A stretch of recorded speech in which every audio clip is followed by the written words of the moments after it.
Hi folks, Alec Anderson here. Can I'm doing my thing, doing the video. I know, I'll get it done. I will make it done. Aye. There's been a lot of stuff happening with the Fitbit now. I've had a lot of videos in that today because I don't know where the Hoover is. Aye. I'll do the Hoover under the stairs. It's in a cupboard under the stairs. Aye, I know how it works. Right, see you later. Aye, love you. Hi folks, Alec Anderson here, and I think I just want a wee word with you because I think you need a real man to tell you to sort yourself out. The attitude is just getting a bit out of hand these days. See that outside? Do you see that behind me? If you're anywhere in the west or north of Scotland, it's raining. No, not a big deal in and of itself, but apparently there's a month's worth of rainfall being expected today. And when you think about where Rangers are going tomorrow, Paisley, probably the wettest place. It's the dampest air, I think, in all of Scotland. Remember, it's for the cotton. You taught that at school. It was for the cotton. That's what kept the cotton trade focused on Paisley, because the cotton could be kept at a great temperature. No mention of the slavery, I don't think, which they dealt with up the road at Greenock. But yeah, we're going to Paisley. It's absolutely peeing down at record levels in Scotland, so there's a wee chance that the game could actually be off tomorrow. I think Dundee are playing Dundee Hearts or whoever it is today. That's been postponed already because of the rain, and we're in that situation just now as Rangers supporters where that might actually suit us fine. We're looking for the game to get cancelled, and that's pathetic. Come on, despite the fact I've been praying for it all day, I've been out doing the rain dance and what have you. We shouldn't be in any way hoping that a game gets cancelled, and I don't know if I can possibly bring you around to realising why, because things were so bad since I last spoke to you in that performance Thursday night, a total non-performance against Aris Limassol in Cyprus. Again, as per, I've been doing little videos for Gersnet, and I had a great discussion with Dougie, one of the main men on Gersnet last night. We did the Gersnet kind of Friday night preview pod and also reviewing what had happened on Thursday. There was a lot of swearing. There shouldn't be. We're not supposed to swear on the pod, but it couldn't be helped because things seem like that weather behind me is like pathetic fallacy. I think that's what they call it in literature or whatever. And when you're analysing the arts, deconstructing stuff when it's raining, usually that suits the mood of the protagonist and the Rangers support. We are the protagonist right now. We are the main character, and we are depressed. We are down because of everything that's happening. It just went very quickly from. I don't think there's any shame in saying a lot of us were quite relieved when Michael Beale was sacked. It just got to the stage very, very quickly, as I did in the pod earlier on this channel earlier in the week. I'm just saying that it just got to the point where it was like quite apparent very quickly that Michael Beale had to go. So there was no big deal in that for us on an emotional basis. Just like it got really bad. If he'd hung on any longer, it'd get worse. So it was unfortunate. It's never nice, but it had to happen. But we've very quickly, within the next game, we have moved from a situation where it was all about Michael Beale to it now being all about Rangers. Just infrastructurally or whatever, the whole club is getting looked at now. There was no chance for us to just think, oh, thank God Michael Beale's gone. As I was worrying in that pod earlier in the week, you get a new manager bounce is quite a thing, but interim manager bounce, caretaker manager bounce is less common, and that's what happened the other night. And I said, I don't want to go over ground that Dougie and I covered last night on Gersnet. I'll put links in below because I'm such a whiz kid when it comes to the YouTube stuff, but I'll put a link in below on this YouTube link for this page, and you can see. You can go in there and have a look at the wee pods we've been doing this week to discuss all this kind of stuff in more detail. But what I want to do just now is just try and get a grip. I've got to be honest. I'm sitting here. We change a scene. Not my intense wee room. I'm in the kitchen here, just trying to kind of chill out. We need to get a bit of space, I think, in our heads. It's easier for myself because I get a chance to discuss this kind of stuff with guys like Dougie and that who know their stuff, and talk to the folk on Gersnet, and it actually does let you get stuff out your system so it doesn't build up. But I know this is just the weather of the day. It's just making you think. Never mind thinking about getting the game cancelled. It's reminding me of like Kathy Bates and Misery, the actual film Misery, based on the Stephen King book with James Caan. And if you haven't seen it, watch it. It's a cracker. And she comes in, her psychotic, murderous character basically comes in at one point, and she's just like, when it rains, sometimes I get the blues. I'm just thinking, yeah, that's what it's been like. And I'm in my kitchen here. This house we moved into, my wife and I, a year and a half ago now. And we're really lucky to be in this house and what have you. But my God, it took a absolute age to get it off. So there's various things happening which I won't bore you with. And we went through a lot of stuff between, selling my old house and getting into this one. And one of the things that kept me going was when Rangers won, during the COVID season. That lockdown was just the final boot to the Mohawks when I was still renting a property at that point in time.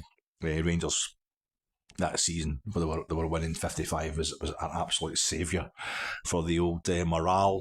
But kitchen heater, I was just so happy to get into this place. It's got one of the, everybody's got one now, the kind of island thing. It's a bit of a, not a complete island, but it's a kind of imitation of a proper posh kitchen island thing with your hob in the middle of it and all that. And there's a wee bit, it's like a wee counter you can get your bar stools in there, to sit there. And we didn't. We just we're so happy to get in here. We're just like, just got everything unloaded. We've not done any decorating. We've not done nothing in the last year and a half. And we kept going, the one thing we've got to do is get the wee bar stools, get the bar stools to get that kitchen area properly inhabitable, make us feel kind of, just make us, we're all chilled out and mellow. Let's have a wee drink in the kitchen, whatever. Sit with our cups of coffee in the morning and chat because we love each other so much. That kind of Americana nonsense. But it took me right back to, long story short, I went to B&Q a couple of weeks ago, and finally, about a year and a half after we moved in here, we got the bar stools.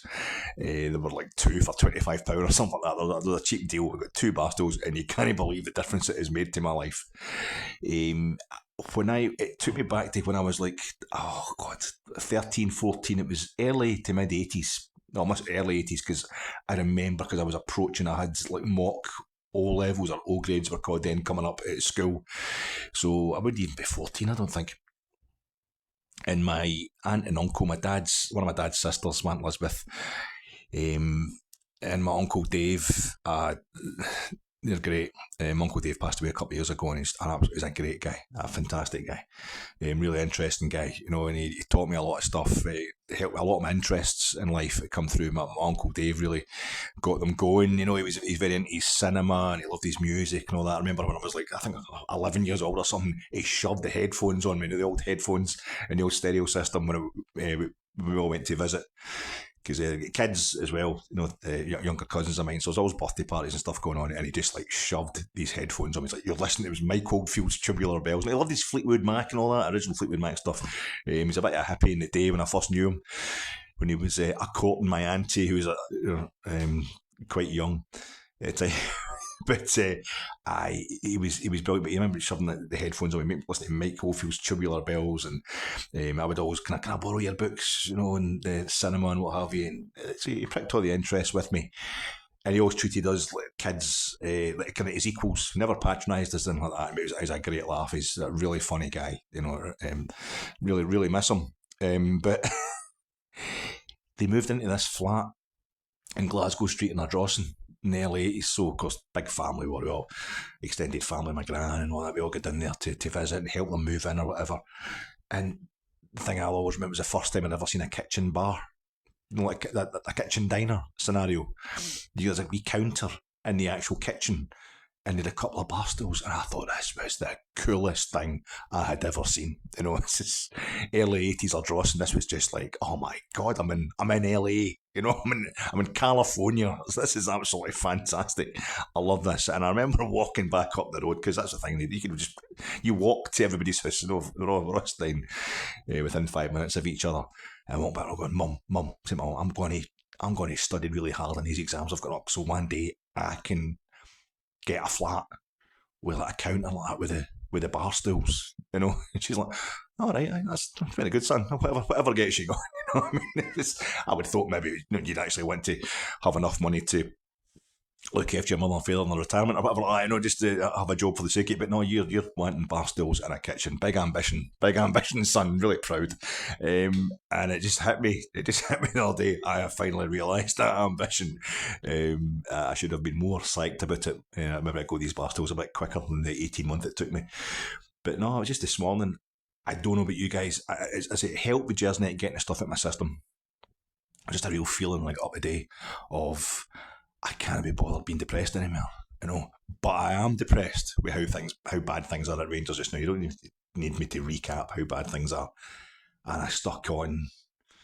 I went to Morrison's, right? I went to local Morrison's to get my supplies in for the weekend, and sussing out the rain, see if there was a chance of the game being enough. And I was driving back and I had the radio and just flicking through channels on the radio while I was sitting at the lights, and there was something on, I think it was a radio play or something, and in the background of this, the characters talking, it was George Michael, Freedom. And I don't, I quite like a lot of George Michael stuff, but I'm not a massive fan, obviously, of his music. But it wasn't the song Freedom itself, but it reminded me of hearing, is it Listen Without Prejudice was the album, back in the day, back in the 90s. And I thought, yeah, I need that right now. That's exactly what I need. So I come in and I'll make myself something to eat and that, and bacon rolls and whatever. And I'm listening to, was it Cowboys and Angels? And I was like, yeah, just a really mellow track. And it's got worse as the day went on. It got worse. I had to go out for another wee message. I'm not saying I live with a tyrant, but I did go for another wee message. And I ended up, what was on the radio? I went a bit yacht rock. I did at one point. I did actually listen to Christopher Cross sailing. And I needed it. That's what I was needing to hear. But a Hall of Notes in there as well. And I was listening to the radio when I was coming back in the car to the house for the second time. And I ended up listening to U2, where the streets have no name. There was I'm a documentary guy, talk radio. I like listening. I'm this typical boring old guy. I want to hear people discussing stuff. But no, the day I just had it, and I was driving back to the house, and I flicking through the radios. I need some music. Was it Nation Radio or something like that? One of these kind of naff independent stations, and they had U2, The Streets Have No Name, and I went to go. I loved U2 when I was a kid, when they were like proper early U2, and I was like, no, I'm listening to this crap. And I thought, no, I'm not switching that off. It was actually striking a chord with me, I want to live. And I thought, we're taking this a bit far here, Alec. But I think it's just how bad things have been with Rangers the past week or so. And I feel this is getting a bit out of hand. I felt like a bit of a spoilt brat. Not just because I finally lived my bar stools in the kitchen dream. I am sitting on these bar stools right now. It's just to prove that I'm actually sitting on the bar stool. That's me. I am actually sitting on these bar stools as I speak to you now, living the dream of contentment. And it reminded me of that time in the early to mid 80s, but the main fascination in my life at that point in time was Rangers. And what I eventually did was I got enough O levels to leave straight away. Leave school straight away. Didn't bother staying on to try and get hires and that. I realised, about 5 years down the line, and that was something I should be doing. And I got a job with a local employer, ATMA, as a travel agent. Their head office was in Saltcoats, and I stayed in a Drawson, so it was like they were employing local folk straight out of school the way they used to do in a kind of like 19th century cotton mill, perhaps in Paisley. And during the 1986 World Cup, I've been working at ATMA for about a year or something like that. And it was the 86 World Cup, so I'm about 17 years old. My mates and I went out to Rudy's, a pub. It's one of these old underage drinking dens. Is it Chapel Well Street? I can't remember the name of the street in Saltcoats. It's the same street the police station's on. That became kind of significant as the night went on. But the idea was we were playing Scotland against Denmark, and it was going to be 3 pints if Scotland scored, and of course we could beat 1-0. But that didn't stop us, my pals. I think we probably had like 3.5 lager shandies each, and we were all absolutely wrecked. I mean, guttered. And I was working that week. I was working the ATMs. I was working in the property department, which basically meant I was just kind of out watching the guys doing shop fits and stuff like that in the branches all over the country. And this particular week, I was basically just a labourer with a shirt and tie on. I was going up to a shop in Causey Side Street, getting the train every day up for Gersnet Station up to Gilmer Street. And I was went to this branch in Causey Side Street, and of course, this night I got totally wrecked. It was a Tuesday night or a Wednesday night or something. Scotland were playing, absolutely wrecked. I went home. The parents were all getting called out and all that. It was one of the nights. It was like, what's happening here? Where have our children gone? There was definitely supermarket trolleys involved. I was in one, and Dingy was pushing me up the road, or Dingy was in it and I was pushing him up the road. It was maybe a bit of both. And I remember getting in the house. My dad was working in Arran at the time. He was working away. Thank fuck. It was my mum that was in, so she's getting in and out about through me, and I was just too wrecked to even realise. She's where have you been? And such. And she's talking about my pals. His mother's been on the phone and blah blah blah. And picked up the waste paper basket, a wee bin that was in the living room while she's rattling into me. I just like puked into it and practically filled the thing up. And so within like 3 hours, I had to be up from my work, get this early train up to Paisley, and I felt terrible. And what I'm trying to say is, this is the worst I have ever felt. This is the most I have dreaded a trip to Paisley since that day, almost 40 years ago. I was hungover. I was on the Coca-Cola and the mints for my breath and the chocolate and whatever I could get my hands on, just trying to stay up straight. I could quite easily get sacked that day. Unfortunately, I didn't. It was a terrible job. But this is the worst I felt about going to Paisley. But there's been so much rancour in the last week or so. So much. On social media, never the best place to go on after the Rangers defeat, but you feel you kind of need to talk to folk, and there's a lot of stuff about hating the players, and I hate Michael Beale, and I hate James Bisgrove, and I hate James Bisgrove as well, but I think he might actually be what we need. I hate him for a different reason altogether. If Peter Law was able to run Celtic like that for the last 20 odd years, then we need an absolute bampot at our club as well until we get back in a proper even keel. But I feel as if it's getting a bit out of hand. There's a lot of people talking about no going to see Rangers supporters talking about not supporting Rangers as the only way to go ahead. No, this is getting daft. And I don't want to be that old man. I've got my bar stools. I've got my bar stools in a kitchen kind of counter island type half-arsed scenario. So obviously, my life, I've got other things to live for. And a lot of folk, Rangers is absolutely everything to them. Weirdos. Imagine if you spent your whole life obsessed with Rangers, absolute weirdos. So I don't want to rain on anybody's parade. I tell them to calm it, whatever. Particularly a lot of people are spending a lot more money going to see Rangers everywhere, like Cyprus, like Paisley tomorrow, than I am. I'm just home games, Hampden, and the sofa. But just remember the love. It used to be Love Street. It used to go, and I've been to the new St Mirren Park they call it now. Is it Greenfields Road or Green? I can't remember what the name of the street is. But it's, why don't you just call it New Love Street? Because Old Love Street wasn't officially called Love Street. It was St Mirren Park as well, I think, officially. But so many memories with games against St Mirren. I used to go to Love Street all the time to see Rangers when I was going home and away as a kid and all that. Like, I think when Walter Smith was on the bench as an interim manager before Graham Souness arrived to take over with him properly. We get beat up at St Mirren up at Love Street, get beat 2-1 towards the end of about 85-86 season. And I think the following week Celtic went there and won the league by beating St Mirren 5-0. They won the league last day of the season when Hearts were at Dens Park. And I remember being at one game. It was my other uncle. I'm talking about Uncle Dave, but another Uncle Howard.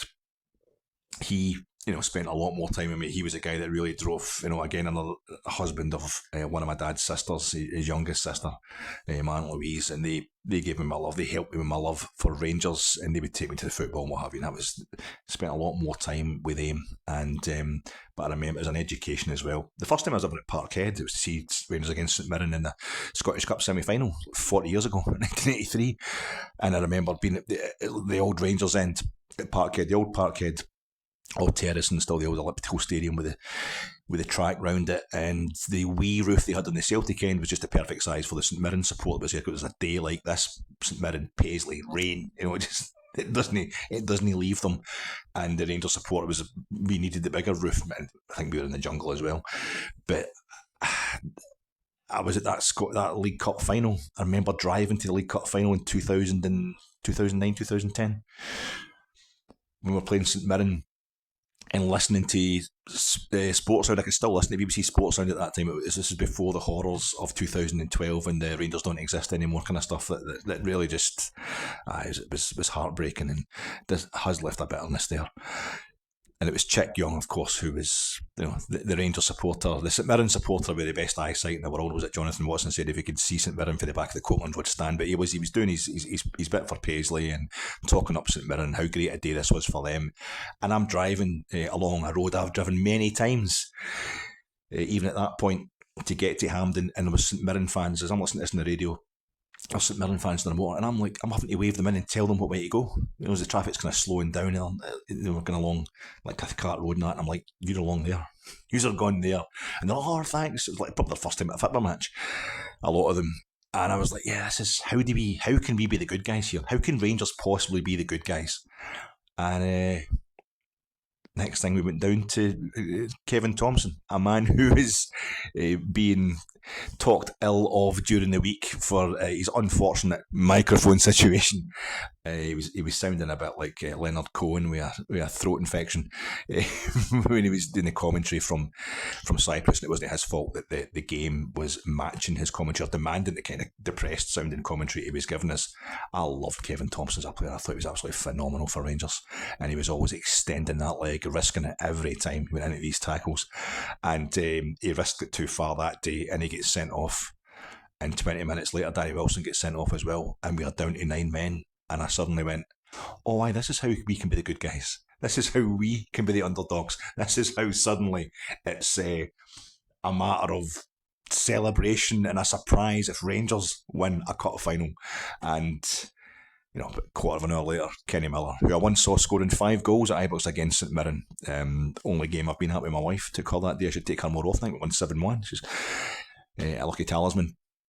And Kenny Miller scores the only goal of the game, and so it was just like, you never know what's going to happen. And I feel that I remember being at Love Street, and I'm labouring the point, but Love Street, the street of love. We need to feel that love again, I think, for the team, or for Rangers anyway. I think we need to be careful how much exactly we slag the players or slag the team, because it comes a point, there's not much more to Rangers essentially than the supporters and the players. There's a massive history there, obviously, but it is a kind of community thing. And I can see how the players, to sink as low as they sank on Thursday night, can come from the fact that one of their teammates has suddenly taken over. But you only get told he had the job, his first ever job in management, on Sunday night, and it just so happens to be all his teammates, and it's his boyhood club and one of the biggest clubs in the world. You're in charge, by the way. And I think the players might have tried to take on the responsibility, and that messes with their chi. There's no excuses. They should still have gone out there and just given it their all against that mob the other night. Sorry, no disrespect to Aris Limassol. They were just trying their best, and they had a great historic night that they thoroughly deserved at our expense.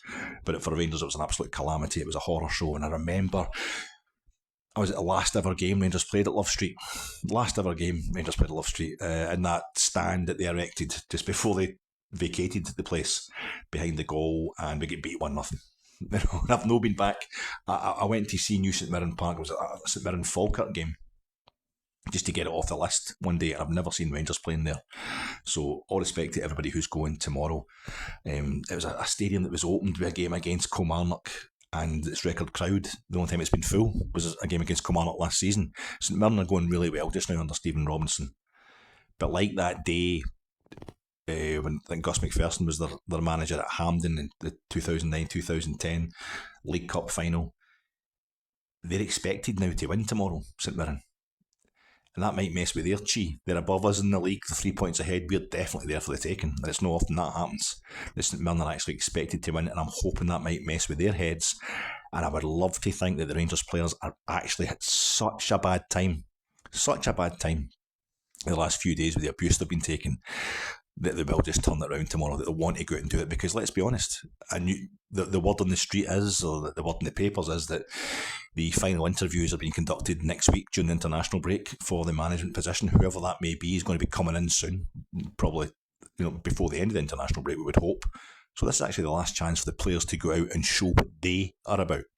because that's the players are under the spotlight now. Nobody's blaming Steve Davis, although that will start. I think it's already been Davis should have subbed him, Davis should have stripped him of the captaincy. I think the general tone is, for his own good. We wouldn't have had a problem if Stephen had done that, but that will very quickly become Davis is a joke. Am I going to see another Rangers legend getting slaughtered? I don't want to see that. Hopefully he'll get put out of his misery with a new manager, a new permanent manager taking over soon. But it's a last chance for the players. They can do themselves a massive favour by showing their character tomorrow. And if St Mirren maybe can't handle the tag of favourites, it might mess with their heads. We get in there, and we could quite easily, you can imagine Rangers winning 2 or 3-0 tomorrow, and giving everybody something to celebrate. And I think a lot of people might end up taking back stuff they've been saying during the last week or so. And as I was saying to Dougie last night in the Gersnet podcast, the last time we had an interim manager, we were 3-0 down within half an hour to Hibs in a Scottish Cup semi-final, and that was between us winning a League Cup semi-final, and that was between us winning 55 under Steven Gerrard and getting to a European final just 7 months later under Giovanni Van Bronckhorst. So things changed pretty quickly, and I think we need to feel the love at New Love Street tomorrow and hope that the players go out and do the business. Now, I've got to go and get some washing on, and I'm going to get my arse kicked, but you guys have a nice, chilled, yacht rocky kind of Saturday, and I will see you soon. Enjoy that game tomorrow, especially if it doesn't go ahead.